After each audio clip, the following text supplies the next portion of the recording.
In this lesson, we're going to be learning about sub-rosters.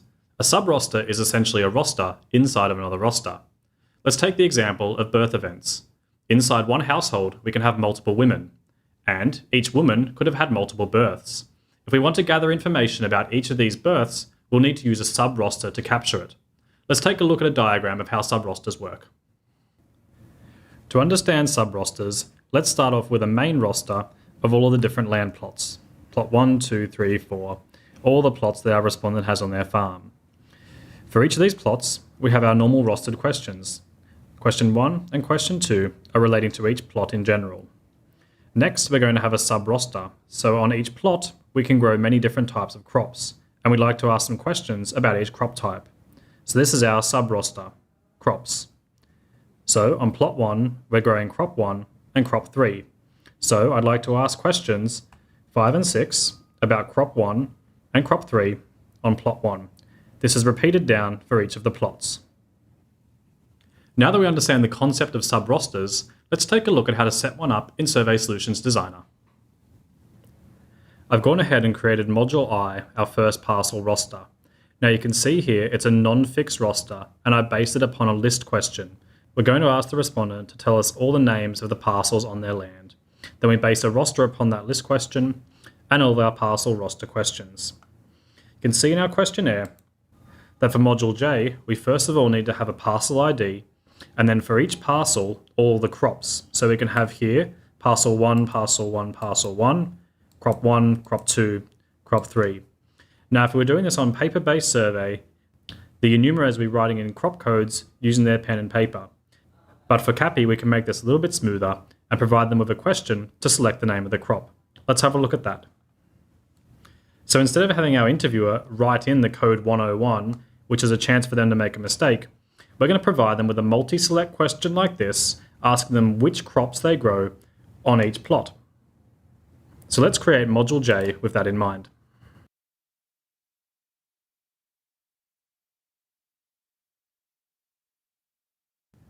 So first of all, I'm going to create a roster. And it's going to be a list-based roster linked back to the roster in roster I.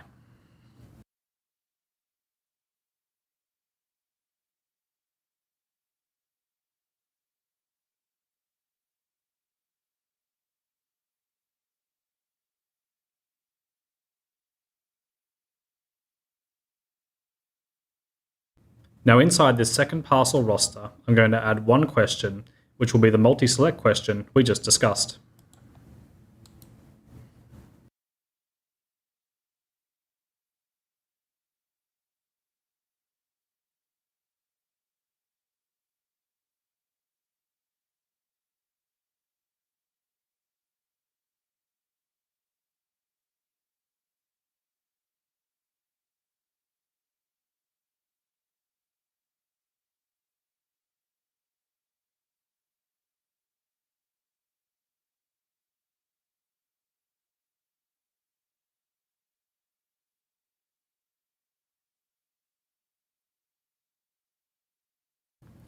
So I've set up here question J1, the crop code, but the question text which will display to the enumerators says which of the following crops did you grow on, and the roster title here will be the name of the parcel because we're inside our second parcel roster.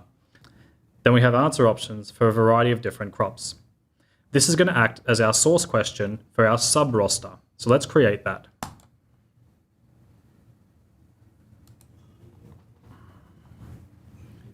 So the roster source for my new roster is going to be a multi-select question. And it's going to be here, J1. Now I've added just a few questions into our sub-roster, J2 and J3.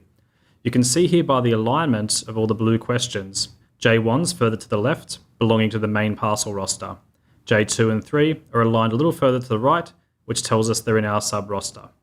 Let's compile and test and see how this looks.